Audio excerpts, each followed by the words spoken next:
Pec Stretch Fitness. Today I'm going to be breaking down the knee push-up.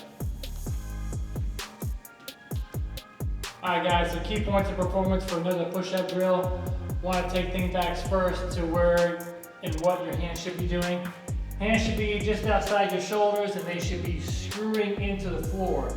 I'm intentionally rotating by pressing into the floor and getting this elbow lock in. What that does is it gets your shoulder into a position that is safe because you're pulling your lat and your shoulder back. Alright? So once you get locked in, second thing you need to be thinking about is your torso position with tucking and rolling your pelvis. So often with people with push-ups, they're thinking about their arms or they're just thinking about cranking out reps. I want you to get in the habit of engaging your entire body, your core, your glutes, your spine, your back, all that good stuff, in everything you do. So if we can do that with our core and our push-ups, that looks like this when you're locking in here.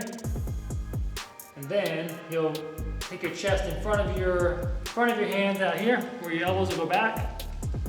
A lot of times I see the mistake of when you're on your knees, you think that my chest doesn't go forward and do something like this here. Number one, your elbows aren't going back, and two, you're not able to get the pelvic roll. So it's okay to shift in front of the hands.